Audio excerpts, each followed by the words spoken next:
है, कहावत कही जाती है कि बिहारी लोग जो है ना, वो उड़ती चिड़िया को हल्दी लगा देता है, और एक बिहारी जो कहते हैं ना 100 पे भारी होता है। हमारा तो वैसे ही धार्मिक और जातीय ध्रुवीकरण करने के लिए जानी जाती है, और मुसलमानों से बेइंतहा नफरत करने वाली वो जंगल राज कहते हैं, जहां पे कि गरीब गुरबे दलित पिछड़े उनकी इतनी हिम्मत हुई कि वो आकर के समकक्ष इनके बराबर बैठना शुरू किया।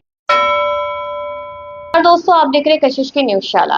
दोस्तों, 43 सीटों पर बिहार का चुनाव होने वाला है और इस बार जनता जानना चाहती है कि हमें क्या मिलेगा, क्योंकि 20 साल का समय नीतीश कुमार का देखा, उससे पहले लालू प्रसाद यादव जी का समय था, लेकिन अब जनता क्या बदलाव की स्थिति में है या फिर यहाँ पर रिपीट की है, ये सवाल तो जनता से जानने की कोशिश करेंगे। लेकिन सवाल ये है कि जो सरकार जो मैदान में उतरी है वो जनता के लिए इस बार क्या कुछ करने वाली है, उसको लेकर चर्चा करेंगे। हमारे साथ यहाँ पर सारिका पासवान जी है। तो मैम, मेरा सीधा सवाल ये है कि पासवान समाज को साधने के लिए तो चिराग पासवान उतरे हुए हैं मैदान। देखिए, पासवान ऐसी जाति नहीं है कि कोई साध दे उससे, तो ये तो प्रश्न बात है। हमारी पार्टी जो है A to Z की है, और बहुत अच्छा मिसाल आपने देखा होगा इस बार टिकट वितरण में भी। जो लोग जाति बंधनों में हमारी पार्टी को बांधने का जो लोग काम किया करते थे, तरह तरह के तमके दिया करते थे, आज उनके मुंह पे करारा तमाचा पड़ा है, क्योंकि हमने हमेशा से ही भाईचारे की बात की है, एक दूसरे के साथ मिलकर काम करने की बात की है। और आपका बड़ा अच्छा प्रश्न था कि बिहार की जनता को क्या मिलेगा। निश्चित रूप से बिहार की जनता को इस बार युवा मुख्यमंत्री बनेगा, और वो मुख्यमंत्री मिलेगा जिसने 17 महीने के शासनकाल में 5.5 लाख से अधिक नौकरी दे करके, कहते हैं ना नौकरी देने वाला, मतलब नौकरी मैन के रूप में जिन्होंने खुद को स्थापित किया, वो मिलेगा। इस बार बिहार वासियों और हमारी माता और बहनों को 2500 रुपए प्रति महीने खाते में मिलेगा, युवाओं को रोजगार मिलेगा, पलायन जो करके बाहर जाते हैं उनको रोका जाएगा, स्वास्थ्य शिक्षा ये मिलेगा बिहार में। बिहार के विकास जो है वो चहुमुखी तरीके से दिशाओं में होगी बिहार में, क्योंकि इस बार एक ऐतिहासिक जो होते हैं ना, 14 तारीख को एक ऐतिहासिक दिन होगा जिस दिन बिहार की नई गाथा लिखी जाएगी। लालू जी का जब भी नाम लिया जाता है तो जो विपक्ष है वो ये सवाल करते हैं कि जंगल राज जिस तरीके से बिहार में देखने को मिला लालू प्रसाद यादव के समय पर, वैसा समय हमारे 20 साल में नहीं हुआ। देखिए, जंगल राज वही लोग बोलते हैं जो अभी 20 सालों के शासनकाल में पलायन प्रति वर्ष 2 लाख, 57% बच्चे जो है बिहार में कुपोषित हैं, लोगों के पास रोजगार नहीं है, जिनको कॉन्ट्रैक्ट बेसिस पे रोजगार मिले थे उनको उनकी नौकरियां छीनी जा रही है। वो बदले में जब प्रदर्शन कर रहे हैं तो उनपे पुलिस लाठीचार्ज करती है। बिहार में प्रतिदिन किसी न किसी जिले में बच्चियों की बलात्कार हो रही है। बिहार जैसे पौष इलाके, एयरपोर्ट के सामने रुपेश हत्याकांड आपको याद होगा, और उससे थोड़े आगे आपने देखा होगा बहुत बड़ा हॉस्पिटल है, रूबन हॉस्पिटल, पारस हॉस्पिटल के अंदर घुस करके अपराधी एकदम फिल्मी स्टाइल में एकदम कुर्ता झाड़ते हुए घुसे हैं और गोली मार करके निकल गए। उसी से थोड़ा आगे बढ़ेगा एक और पौष इलाका ब्रिज है, उस पर तमंचा लहराते हुए इन्हीं के शासनकाल में, इनके उप मुख्यमंत्री कहते हैं हम गाली दे दे के यहाँ तक पहुंच गए। एक जन कहते हैं कि भाई हमारे पास गालियों का डिक्शनरी है।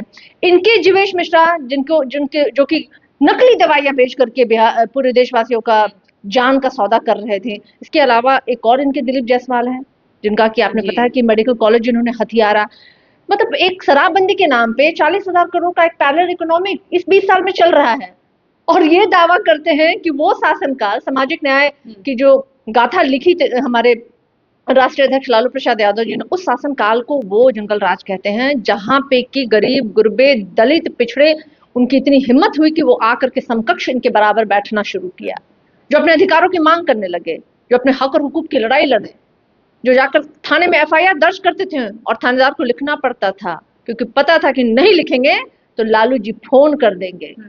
वो दौर इनके लिए जंगल राज था, और इतने मैंने आपको एग्जाम्पल दिए, ये इनके लिए मंगल राज है। तो बिहार की जनता कह रही है नहीं चाहिए मुझे ऐसा मंगल राज, नहीं चाहिए भाई।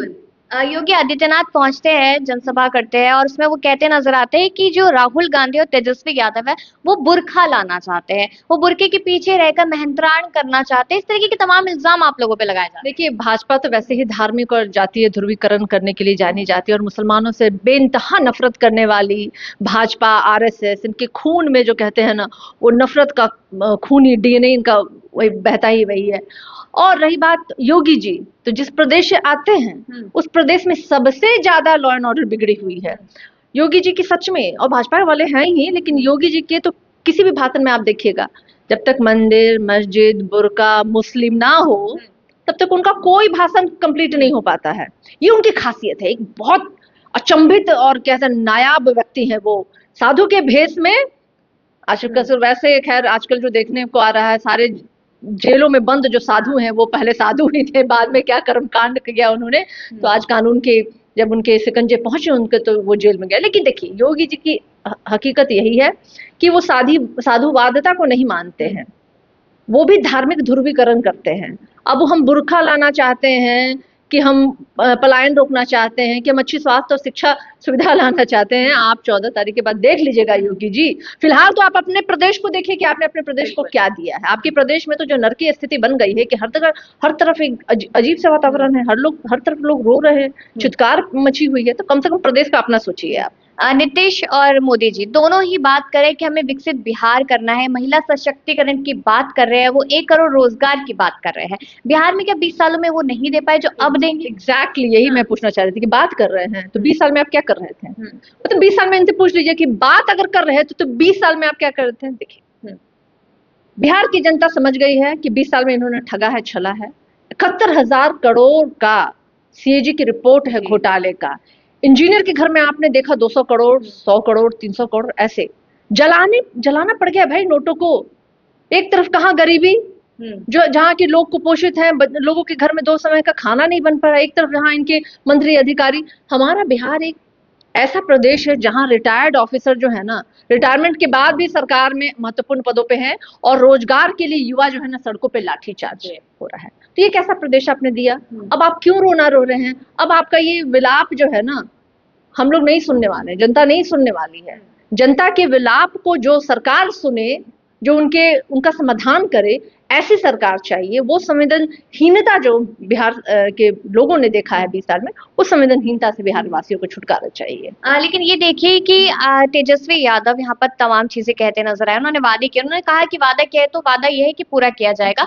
लेकिन बात यह है कि जो एनडीए है वो कह रहे हैं कि जहाँ मोदी जी पहुंच जाते हैं, जहाँ अमित शाह पहुंच जाते हैं, जहाँ योगी जी पहुंच जाते हैं, वहां पर हमारी जीत आसानी से हो जाती है क्योंकि जनता हम पे भरोसा दिखाती है। वो जो भरोसा है क्या वो एक बार फिर से नहीं देखने को मिलेगा? देखिए Tejashwi ji is a man with the words कहा जाता है। उन्होंने जो भी कहा है उसे उन्होंने पूरा किया। और मैंने कहा इसलिए आपको कि बहुत अल्प समय में, महज 17 महीने के जो वादा उन्होंने 10 लाख नौकरी का दिया था, अगर मौका मिलता तो वो 10 लाख के लक्ष्य को भी उस कम समय में पूरा करते।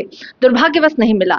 अब देखिए, अब योगी जी आ जाए, मोदी जी आ जाए, शाह जी आ जाए, या दुनिया के जितने भाजपा के ब्रह्मांड में या दूसरे ब्रह्मांड में भी अगर है भाजपाई या आरएसएस वाले, वो भी आ जाए बिहार में, तो बिहार लोकतंत्र की जननी है भाई। हमारे यहाँ एक कहावत कही जाती है कि बिहारी लोग जो है ना वो उड़ती चिड़िया को हल्दी लगा देता है, और एक बिहारी जो कहते हैं ना 100 पे भारी होता है। हमारे बिहारी जो है ना, जाके यूपी से देखिए, सबसे ज्यादा अधिकारी जो है हमारे बिहार से लोग हैं। तो हमारे बिहार जो है वो नजीर पेश करेगा भाजपाइयों को कि आपका झूठ छल प्रपंच जो है अब नहीं चलेगा। दिया मौका, बिहार वासियों ने मौका दिया, इनके हर एक वादे पे वो मौका उन्होंने उनको दिया। जब कहा था प्रधानमंत्री जी ने कि 2 करोड़ नौकरी देंगे, कहाँ दिया? 19 लाख रोजगार देंगे, कहाँ देंगे? लॉ एंड ऑर्डर को संभालेंगे। प्रतिदिन बिहार में देखिए स्थिति है। तो अब कौन से वादे पे भरोसा कर रही है बिहार की जनता? बिहार की जनता तो लाठी डंडा पत्थर लेके दौड़ रही है इनके विधायकों के पीछे। तो पलायन रुक जाएगा इस बार? बिल्कुल। जब रोजगार घर में मिलेगा लोगों को तो पलायन ऑटोमेटिकली रुक जाएगा। जब हर एक घर में एक बिहारी को रोजगार मिलेगा तो उस घर से एक भी व्यक्ति जो है ना बाहर मजदूरी करने नहीं जाएगा। आप सोचिए, जाके आप देखिए महाराष्ट्र में, गुजरात में कैसी दयनीय स्थिति वो जीने के लिए विवश है वो। तो निश्चित रूप से जब रोजगार होगा तो कोई क्यों जाएगा भाई? अपने घर में रहेंगे, हम खाएंगे और मस्त रहेंगे भाई। जाति समीकरण बिहार और उत्तर प्रदेश हो गया, छत्तीसगढ़ हो गया, झारखंड हो गया, बहुत जगह ये सब देखा जाता है।